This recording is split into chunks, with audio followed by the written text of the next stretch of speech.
And we're back with another episode of Lakers Latest. I'm Gerald Glassford, the host of the Lakers Latest podcast, part of the Fan Arc Network. Please like and subscribe.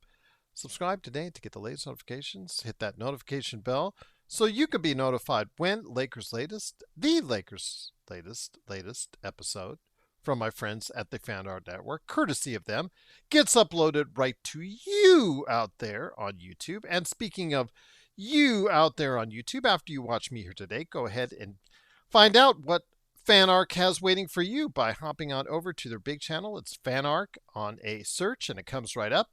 Go ahead and click on that. You'll get to their main hub channel because right there you'll see a ton of shows featuring a ton of teams you need to check out today. So go ahead and check it out as well, and make sure you like and subscribe while you're there. It would be greatly appreciated. Well, the Lakers on Tuesday night faced off against a team that destroyed them the previous week, and in the process, more ways than one, they destroyed them because also Luka and Austin got injured, and that was very bad for the Lakers, obviously, several weeks out for both of them. I know I saw one of the comments I got on my other channel talking about how it's a conspiracy and that they think the injuries are fake, and I was just going, okay, whatever. All right, whatever. But anyways, speaking, as far as the reality of the world is that they faced off against the Oklahoma City Thunder, shorthanded. LeBron James was sat out to go ahead and rest his foot, I believe, and then also as well Jackson Hayes to rest his knee. He was a healthy scratch. He was on the end of the bench, but he was not coming in. And then also as well, you want to go ahead and mention that Marcus Smart was actually out as well, but he worked out on the floor beforehand. And he also worked out earlier in the day with the Los Angeles Lakers, and it's looking like he will be most likely a go before the end of the season in one of the games upcoming. So you'll be looking forward to getting back Marcus Smart here real soon. So Lakers, for a quarter anyways, with their reserves, most of them from playing the majority of their time this season in South Bay for the G League, faced off against the Oklahoma City Thunder. And for a quarter and a half, it looked like the Lakers were doing okay. They were down 7 after the first quarter, but actually came back and tied the game in the second quarter. But then Oklahoma City woke up and realized they were playing a bunch of back end of the roster players for the Lakers and decided to go on a big run to close out the half, and just went up from there. Went from quickly 7 to 15 to 18 to the 20s and then into the 30s. And in the third quarter, I made the remark to my friends at Discord where we were watching the game, and I said, you're seeing right there the product out there on the floor for both teams, the product of a elite GM in Sam Presti and a not so elite GM in Rob Pelinka right there, as far as the product they put out and the talent evaluations they're in. And you clearly saw it. And I know you guys always say, let's play the young guys, develop the talent. Well, the talent's not good enough in many cases. That's going to be a problem. That's going to be a problem indeed. And I will mention here as well, but I'm also going to talk about it on tomorrow's Lakers Latest about Jared Vanderbilt. I do want to go ahead and mention that during the game, I guess it got a little spicy between him and JJ Redick during a timeout. He pulled Jared Vanderbilt early in the second quarter and made a quick timeout, 16 seconds, I believe, into the second quarter, pulled him out, and then proceeded to have a heated discussion, not once, but at another time as well. Yes, twice. And I guess he was not going to be coming back in at all after that. So, yes, they are not on the best of terms. JJ downplayed the argument after the game, but Jared Vanderbilt left the arena without talking to reporters. So obviously there's something there. There's something there between the two. We'll see if it gets rectified. But yeah, very disappointed to see that not only do you have a beat down in the way of a 123-87 loss to the Oklahoma City Thunder. I'll talk about how it does to the standings here in a second. But yes, you also have internal strife with JJ and Jared Vanderbilt. So that's not looking good right there indeed. But if you have thoughts on that or the game or the apparent talent gap that was there, go ahead and let me know your thoughts because at times it looked really ugly for the Lakers. I mean, the fact is they were 45% from the free throw line, 35% from three, 44% overall from the field, but 45% from the free throw line. That's just not going to do it. That's just not going to do it indeed. But I do want to go ahead and mention that the one kind of shining light to this whole story for the Lakers today was Thiero. He first got his, I guess you could say this was his most meaningful minutes as a whole, as a collective, as a large bulk of time for him. 21 minutes tonight, much more so than the 2 minutes he got last in Detroit, where he just looked like just deer caught in the headlights and just looked like totally out of his league. Looked a lot better tonight at spots. Did hit his first three. His second, unfortunately, banked off the side of the backboard. 2 of 4, got some dunks. 10 points for him. 5 of 10 from the free throw line. That's unacceptable. But again, some turnovers. Rough around the edges. But there is some hope that this second rounder could go ahead and be something meaningful going forward. He does need a lot of time to develop, as Pinty would say. But again, he is probably the only one that I saw that possibly has something you could look forward to. Bronny was miserable. Buffkin was awful.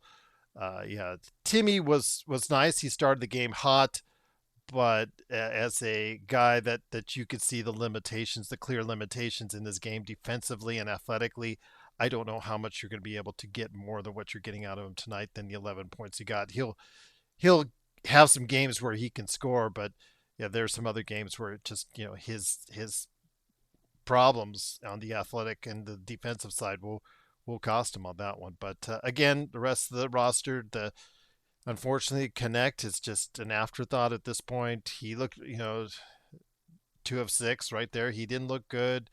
Bronny James, 2 of 9, 0 of 5 from 3. Just not cutting it. Chris Mannion's a nice defensive player. I know he was named to the All Defensive G League team, but it's a G League, and you got to be able to score in this league, and that's going to be a problem for him, being able to at least be somewhat of a threat on the offensive level if he's going to be able to get to that next level. So we'll see what happens with him. Nick Smith was 4 or 6, 11 points, but with Nick Smith, you saw his defense is also going to be an issue as well. So yeah, Thiero, again, he was hustling, showing some energy on the defensive end, and again, he has some athleticism, but it's still rough around the edges. So hopefully he'll get some more meaningful time, or at least get the chance to get a full summer league, get a full training camp, and see what you have there. Because again, as I have said before, and I will say again, there are some players that were picked after him or undrafted that played some meaningful minutes in the league and did some meaningful things in the league this season. So we'll see what happens. I'm wishing for the kid all the success, and he got elbowed in the forehead by Chet Holmgren and was bleeding, so he even went out to the locker room and got some Band-Aid and got back in there. So gutsy kid, and he wanted to play some meaningful minutes, and hopefully he'll get some meaningful minutes going forward, and we can see what we have there in Thiero. Yes, but the Lakers, again, amidst all the strife, amidst all the lack of talent, they did lose tonight, and in doing so, and the victory for Houston in Phoenix tonight means that they are now tied in the West. The Lakers still have the tiebreaker, but with 3 games left for the Lakers and 3 games left for Houston, we'll see what it comes down to. The Lakers' schedule is Golden State, Phoenix on the back-to-back, and then Sunday against Utah. So we'll see how they finish up. But if you have thoughts how the Lakers and Houston are going to finish up, will the Lakers fall down to 5th?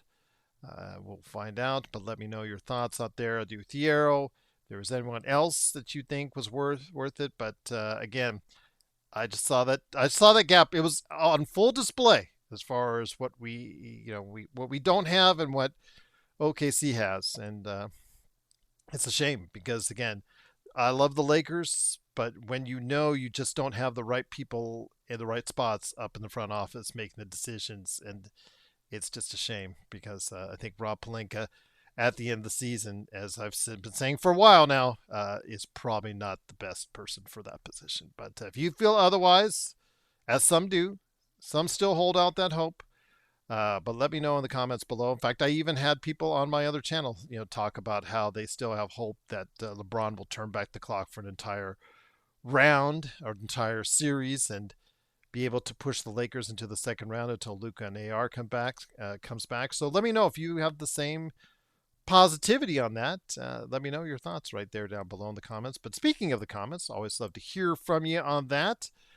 Indeed. So we love answering those comments. So always want to make sure that you're covered on that. Truly appreciate you stopping by and doing so right here at the Lakers Fast Break. And I'll start with my man Pinty. Vando will be traded because of what went on earlier today. He said, my man, or Tuesday, excuse me. My man Pinty said Vando will be traded and we'll have to give up a first rounder in trading him. And I hope not, or he'll be part. I'm hoping he'll be part of a package, and we'll be able to. And go we're ahead back. And not have to back cost us too much. But even if the worst case is, just send him on the back of your bench.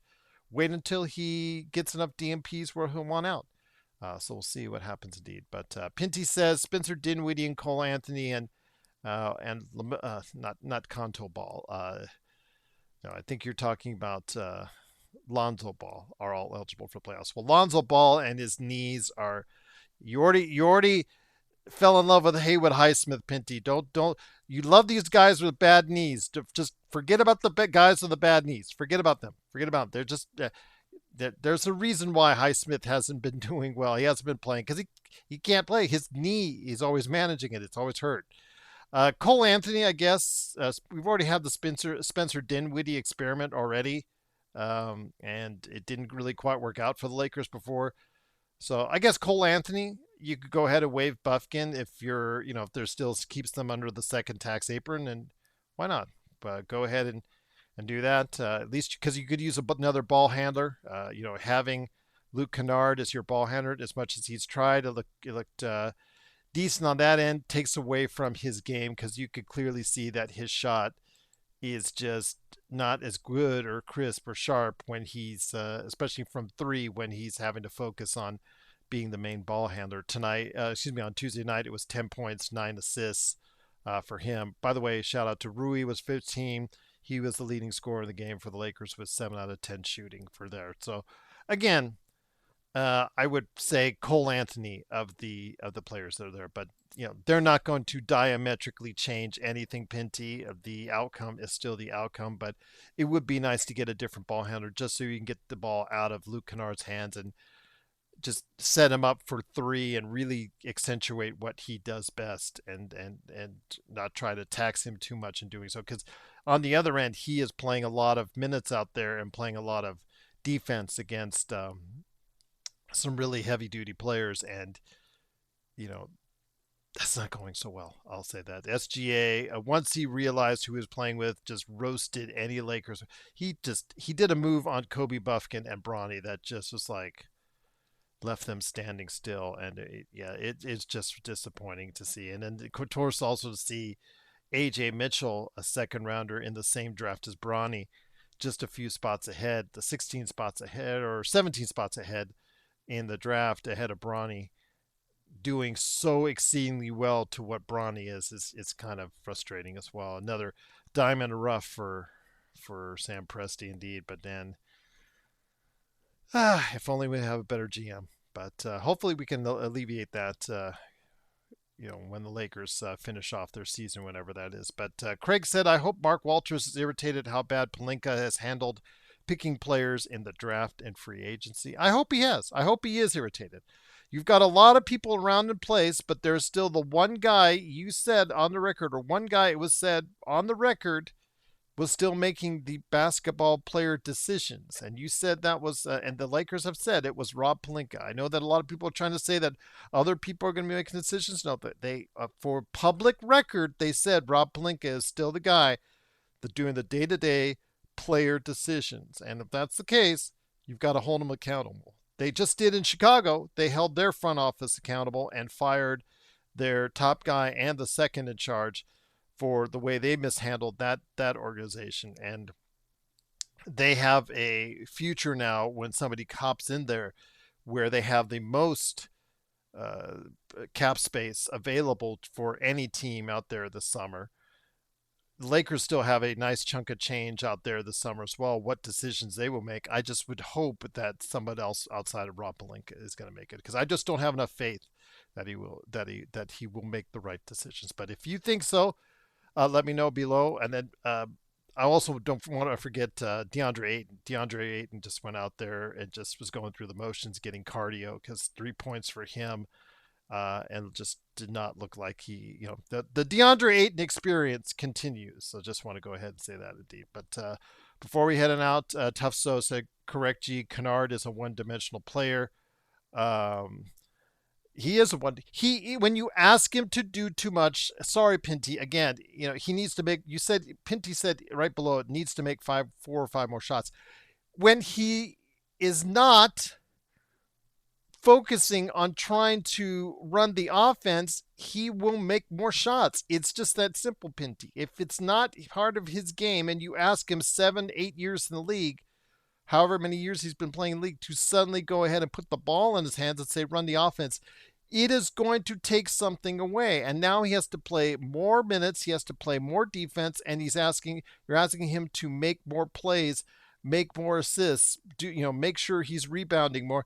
That is a tough, tall task for anyone to be asked to do. So, in already so many years into his career, when he's already proven himself to be very good at one particular thing.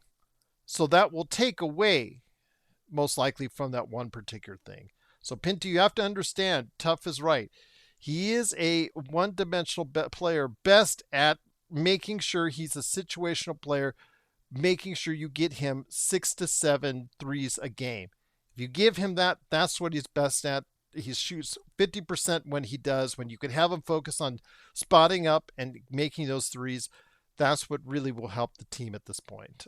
But again, you add a basis of need. They felt they needed to put the ball in his hands, but when you do, you're taking away something else. It's just that simple, Pinty. He cannot. You're not asking. That's why he's not an elite player, because he cannot do it all. But again, truly appreciate Tough Zone, Pinty, and also as well, of course, Craig and Isaac and everybody else going ahead and being a part of what we're doing right here at the Lakers latest. But Craig said injuries have destroyed this team. I suggest new medical personnel to help with this problem. I think that's probably an idea, Craig. They have changed out Lakers medical team before in recent years, and I think that might be something they might ponder again. I think Lakers should rest all key personnel or limit minutes until playoffs. I kind of think of that with LeBron myself. Congratulations, Michigan. Congratulations, UCLA women. Yep. Congratulations to both those teams. Timothy Strickland, great to have you here watching. He said, relax, Lakers wasn't winning it all anyways. Well, no, we weren't. I said before, even when the Lakers were fully healthy and going through that 9-game winning streak, I had stressed that everything would have to go right for the Lakers, and some things like what has happened with the Lakers would have to go wrong with the San Antonios, the OKCs, the Bostons, even the Denvers of the world, for the Lakers to find a pathway to a championship this season. But right now, it's not looking like it, indeed. And Isaac, my man, great to have you here as all. Now LeBron has a mysterious injury. No, they were just resting. They're just resting him, Isaac, and it's the old thing. They put him on as a questionable the day before, and they said, you know what, this game is an L. You were outclassed. They saw the writing on the wall, and they just said, LeBron, you're just taking some time off. You saw him tonight, Isaac, where he was just sitting talking to Austin Reeves, who was there in the crypt, by the way, Pinty. He was not overseas with his good friend Luka Doncic, like you said he was. He was there talking to his good friend LeBron James on the bench for Tuesday night's game. So there you go. Yes, yeah. I don't see a response when I responded to you on that one, Pinty. I'll just leave it at that. But great to have you guys here. It is Gerald Glassford. I'll be back tomorrow to talk a little bit more about the Jared Vanderbilt situation and what you do with him going forward. But again, keep up with those comments. If you have any thoughts on the talent gap, even if you want to rub it in and you're not a Lakers fan, like Timothy, go ahead, rub it in on us. At this point, we just want to make sure that we got you covered on the comments. But please leave your thoughts below. It is greatly appreciated. But I'll be back tomorrow to go ahead and get you set up for the Lakers' next back-to-back. Looking forward to having you guys back with us tomorrow right here at Lakers Latest. Thanks so much for watching, and have yourself a great day.